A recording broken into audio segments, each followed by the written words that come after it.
If you're looking to buy or sell a home in New Jersey, contact our Caldwell Banker office in Wayne at 973-694-8000 or call Tim direct at 973-865-0249. You can also visit his website at www.homesinwaynenj.com. Tim's promise to you and your family is to provide you with exceptional real estate service while always working to exceed your expectations. And remember, at Caldwell Banker, we never stop moving. Welcome to the New Jersey Real Estate Show. Now, here are your hosts, Tim Waller and Matt Josephs. Hello, everyone, and welcome to the New Jersey Real Estate Show. I'm Tim Waller, your host, and sitting to my immediate left is my co-host, Matt Josephs, also known as the voice of reason. Still? Yes, still. Oh, okay. And I want to give a shout out to our engineer, Peter Cornell, who makes this show possible. Hello, Peter. All right, we have a great show today, Matt. Yeah, we do. Yes, we're going to be discussing in depth the entire short sale process and all the options available to those sellers who currently find themselves in this position. Our in-house guest today is David Stearn from Integrity First Financial. Hello, everybody. David has processed over 1,000 short sales throughout New Jersey, and we're extremely excited and pleased to have him here today. David, welcome to the show. Thank you. You're very welcome. But listen, before we begin, my co-host Matt has a question for you because the curiosity is killing him. This is the tough one, right? Any relation to Howard? No. Oh, okay. I have an A in my name. All right, there you go. Oh, it's Stear? That was the question? That was the question, yes. Yep. Do you get that? Yes. Yeah, okay. David, give us a little background about yourself and how you ended up starting Integrity First Financial, which is a New Jersey nonprofit. Okay. Basically, I was a wholesale mortgage banker for about 13 years, working for companies like Decision One, which is an HSBC company, and GE Money, which is obviously General Electric. In May of 2007, as well most of you know, the mortgage market collapsed and I found myself without a job and had to make a decision whether I was going to forget everything I learned and know and start something new, or figure out a way to stay in the market and the industry that I understand and know. So I basically started doing loan modifications on my parents' kitchen table. That grew into short sales a year later, and 8 years later, it is now 9 years into the business, 1,000 short sales. We are a licensed debt adjuster in the state of New Jersey, which is required to negotiate any type of debt. We are a nonprofit, and we are out there helping as many people as we possibly can. 1,000, is that a lot? Is that average? What? Give us an idea. That's a lot. It's a lot. Okay. In an industry where 30, 40, 50 different people can touch a single file during a 6-month process, 1,000 is a lot. Yeah, that sounds like, okay. Yeah. All right, yeah. And I'm sure it's very laborious.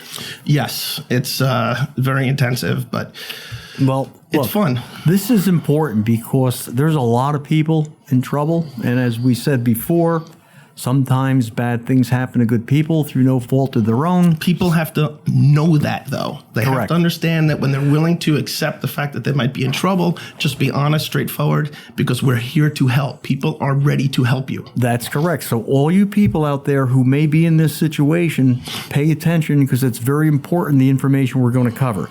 So maybe you can tell the listeners and give us all a really good definition of what is a short sale. Well, the simple definition of a short sale is when you owe more than the property is worth. Simple. That's it.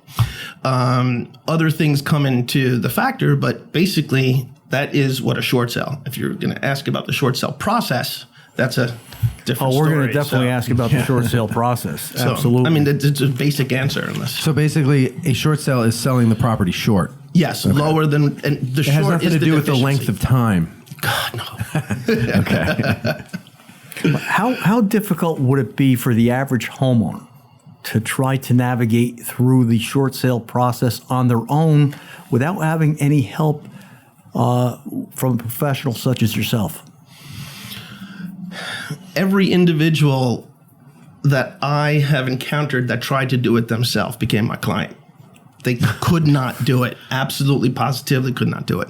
Then attorneys started to get into the business, but people have to understand an attorney, $200-300 an hour, has to sit on the phone for 40 minutes with Wells Fargo to get an answer. He's or she is not going to do that. So though they have the ability and probably the knowledge to do it, it's still not going to be even close to what we can do. And agents used to do it, and they've tried, and most of them won't even touch them anymore. I'm one of them. Basically, their job is to sell the real estate, and that's what we, as in my company, need them to do. Don't get involved with the negotiations. Well, I think it's important for the homeowner to hear that by doing the short sale, it's really not going to cost them any money if they use your services. Our services are free to the seller. We also work with about a dozen or two attorneys who will also be part of my process. Because basically the more people that we work with that we know, the easier it is to get through the process itself, which people have to understand is at a minimum a 6-month process and an extremely, extremely, extremely difficult one. Okay. So you have someone who they're upside down. The value of their home is far less than what they owe to the bank. What's the difference between a deed in lieu of foreclosure opposed to doing a short sale? And what's the better route to take? That will probably be the best question of the night. Thank you very much. I was waiting for the voice of reason to ask that. That's too reasonable for me. Generally, deed in lieu and a short sale on your credit report are the same. The reason why homeowners would want to go through a short sale primarily is because they're working with experts. They're working with a real estate expert, they're working with an attorney, and in good cases, or my cases, you're working with an individual like myself, and we don't cost them anything. Whereas a deed in lieu, which what the lender's going to push, because they don't have to pay real estate commission, they're going to push that to the sellers. What they don't tell the seller or the homeowner is the fact that they have to go through the same application process as if they were short selling the home just to do a deed in lieu. When a bank waives a deficiency or a short, they have to do it for the right reason. So though the lender makes it seem like, oh, you could just mail your keys back in, that could not be farther from the truth.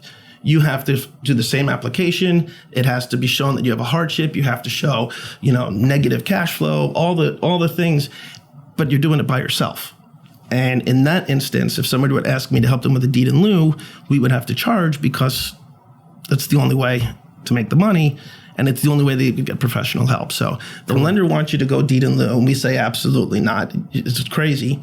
And if you go and you meet a good agent, or you meet me directly, or a good attorney, a process, you'll be 6 months, you're in and you're out. It's over. Wow.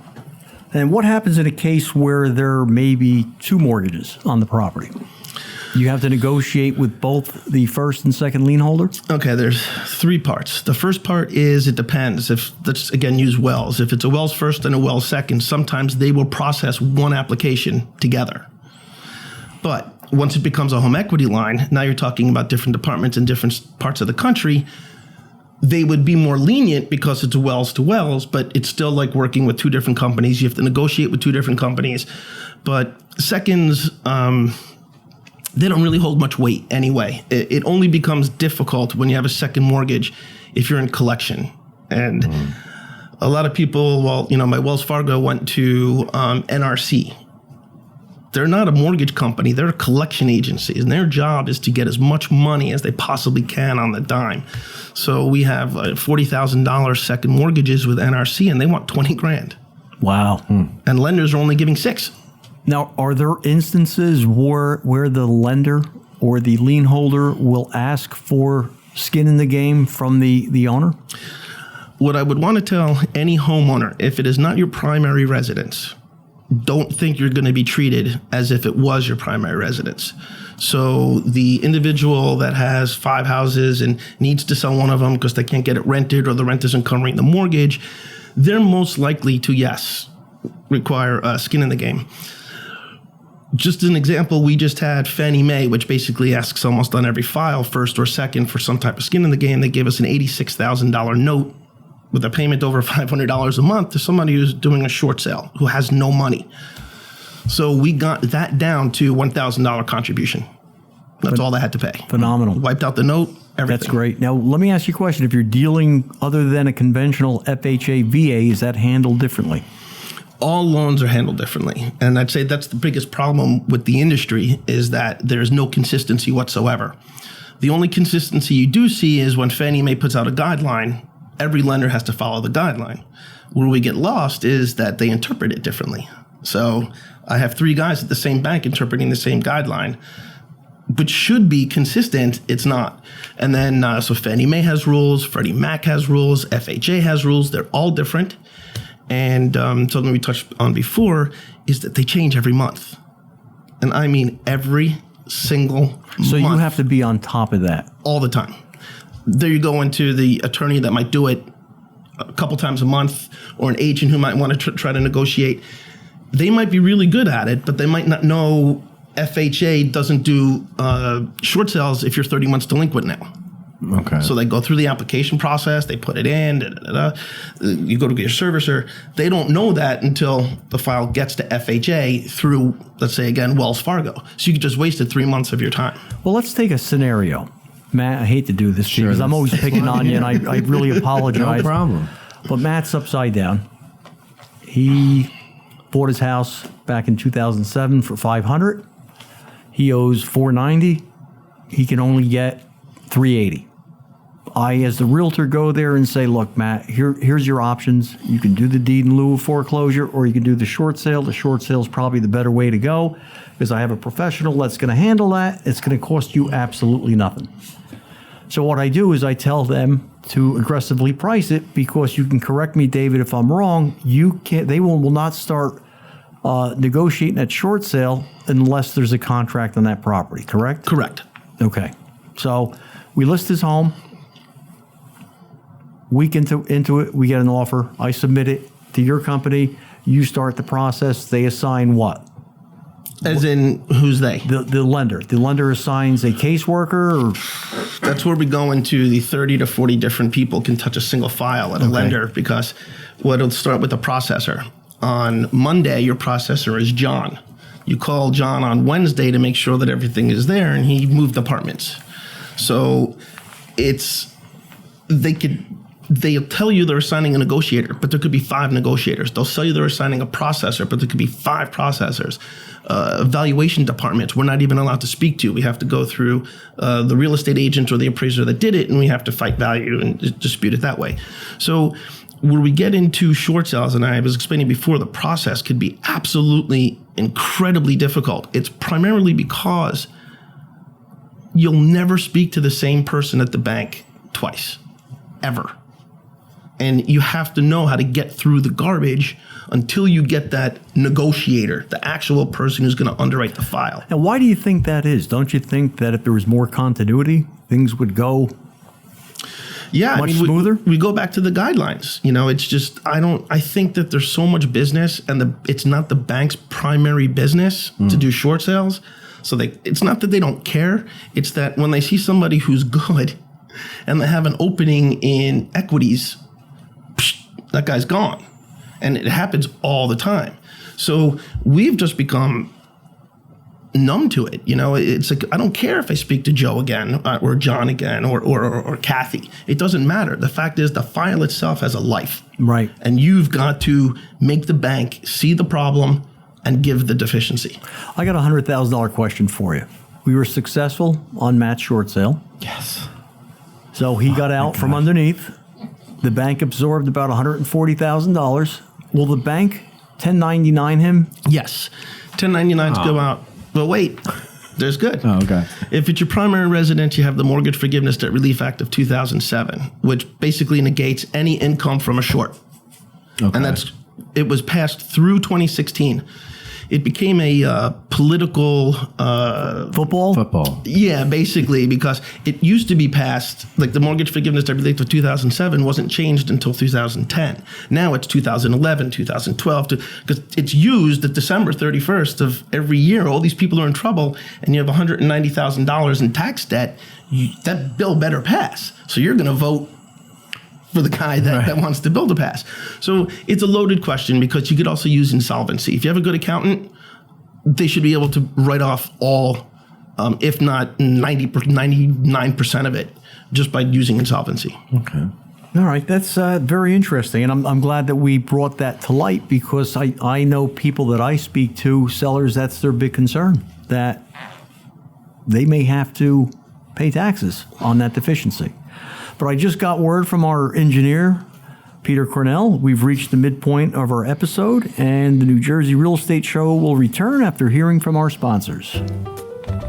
The New Jersey Real Estate Show is brought to you by the law offices of Joseph C. Petriello, located in Wayne, New Jersey. To contact them, call 973-890-7262. That's 973-890-7262.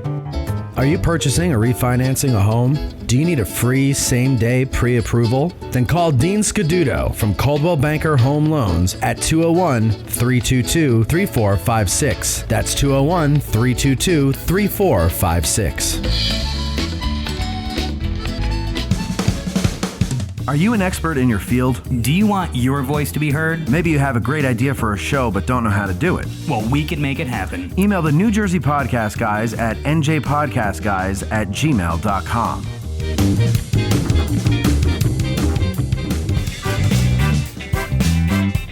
Welcome back to the New Jersey Real Estate Show. We're here with our guest, David Stearn, as we continue our discussion on short sales. Hey, now Tim, can I just point out our studio audience today? Oh, absolutely. Okay, we have a studio audience. Let's give yourselves a round of applause, ladies. All right. Excited to be here. Yes. We don't want to name them because there's just so many of them. But you might hear from some of them on one of our later episodes. And this is why I call him the voice of reason. Okay, David. Yes, sir. Is the process the same for each short sale, or will it differ depending on who the lending institution is? We go back to the inconsistencies among lenders. So it's different. And not only is it different, but it's different inside each lender. Each deal, as I said before, I like using the term, has its own life because it's the best way to describe it. I could send 5 deals to Wells Fargo of the 5 houses on the same street, taken the same day. Everything's the same, the efficiency's the same, lost the jobs, whatever it is, and I will go 5 different directions. Well, look, in all fairness and in full disclosure, I have had the opportunity to deal with David Stearn and his staff, notably Barbara. Yes.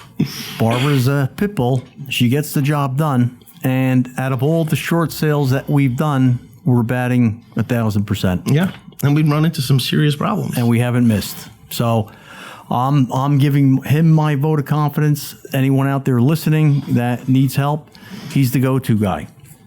Okay, we hear nightmare stories all the time that short sales take forever. How long is this process? I know, getting back to a case by case. No. My answer is going to Okay. be what I would say to any consumer or any seller is that my company will never say anything less than 6 months. Have I closed a short sale in 30 days? Yes. Am I the guy that's going to go out and sell like you do short sales in 30 days? Absolutely not. The typical time, if you understand the process, should not take more than 6 months. We're seeing approvals within 4 months now. We're starting to see things pick up a little bit, but again, it's all about how you navigate the lender or the servicer, whoever holds the mortgage itself. It comes down to cutting the process, their processes down. So what'll happen is they'll say, okay, we have valuation takes 30 days. We're going to be like, 30 days. I don't want to wait 30 days to get an agent out there to look at the house. We need to get this done. So what we do is we figure out, we pick up the phone, we call. If it's not happening, if we don't get a call on the first day, the second day, the third day, I'll call the CEO of the company if I have to. We don't allow the lenders to use the timeframes that they give us. You have to be on top of them. That's why, the nightmare stories, if you're not doing it every day, all day, you're not doing it at all. Especially with regulations constantly changing on a daily basis. That's the biggest problem. Let me ask you another question. For all your hard work and effort, you get the short sale approval. How much time do they give both sides to actually close that transaction? Okay. The average is 45 days. But don't panic, everybody. One of the things that we do are work on extensions. So I would say our average is probably 60 days, because they'll give us 45, we'll get a 2-week extension. But there are other circumstances. An attorney could find an issue with your title. There could be an issue with something else in the mortgage. And we would go back to the lender and we would talk to them logically, because at this point, we have our negotiator. We have the one person. And again, if we don't get what we like, we escalate every single file. I remember that word, escalation. Yeah. I've heard that many times. Yeah, I mean, you can't rely on, I hate to say it, but you can't rely on the person that you're talking to, even if they're the person that can make the decision. You've always got to have an option or an out. And I guess that's what makes us, people need us for those particular reasons. And we know the small changes that the lenders make, and we don't waste people's times. We could tell agents beforehand. We could talk to clients and tell them how to put their packages together.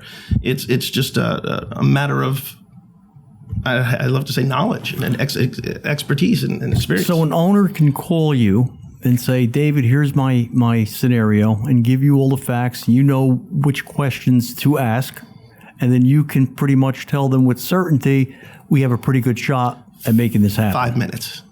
5 minutes. That's all it takes. Wasn't there a show that had something to do with 5 minutes? I got a question. So the name of this episode is the short sale epidemic. Why do you think it's such an epidemic now? Let's just say of the 1,000 short sales I did, 800 people were because they couldn't find a job or underemployed. So I don't care about the real estate aspect of it. The epidemic to me is what's going on in the country, what's going on with my sellers. And I'm going to implore them again, say them one more time. Don't be scared. Don't be nervous. Don't not make that call. Because one thing I can tell you, of the 1,000 people that I've helped, 1,000 of them told me, thank God I met you. Thank God we did this. My life has changed. Now, what happens when someone's in that situation where they are upside down, but they've been making their payments? And now they're tired of making their payments because the value of their home is not rising. In order for them to qualify for a short sale, I would imagine they would have to be late on their payments. Is that correct? What's more important than being late on your payment is your hardship. So the person that's upside down and still making his payments still most likely will have some type of hardship, whatever it is, because we haven't even seen wage growth. So if it's the same guy making $50,000 for 5 years, he doesn't realize that he's sitting on a hardship. So it's really the hardship, not whether you're current or not. In worst case scenario, if somebody comes to us current and we could prove the hardship and we could get them into a short sale, they could go late while we process the loan. They can go late while the we're loan's doing being it, yeah. processing. Mm-hmm. Okay. Mm-hmm. Now, what happens? You get the short sale approved, and for whatever reason, the buyer, 2 days before they're going to close on it, loses their job, and the house has to go back on the market. Is that now considered an approved short sale at that specific contract price? Yes, we would tell the sellers and the seller's agent to put the house back on the market as an approved short sale.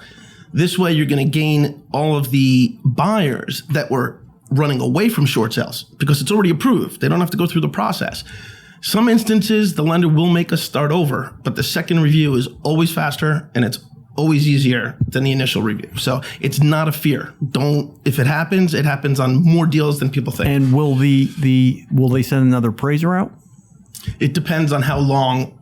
See, there are certain deadlines that we don't know, that only the mortgage holder and the investor knows. If we could get a new buyer before the original approval expires, we're not going to have to worry about any of that. If the original approval doesn't expire, but the appraisal that was done to get the valuation, okay, because I don't want to get too technical. So basically, if that occurs, I lost my train of thought. That's okay. It happens to us all the time. Where's the voice of reason when you need him? Right. If the appraisal could actually expire before the approval. The appraisal can expire before the approval. Correct. The valuation that we got in the middle of the process actually has a time frame. And if we don't close and that appraisal expired, they're going to make us do another value. That happened to us on Yep. one of our deals. Yeah, but we didn't have to reprocess. Correct. All we had to do was get the new value. That's correct. because we know what we're doing. Yes, he really does. The other thing I wanted to mention in short sales is why is it that sellers a lot of times it's like they're in denial. They just don't want to believe that this is happening to them. I spoke to an individual today, 45 years old, lost his job 2 years ago at 43.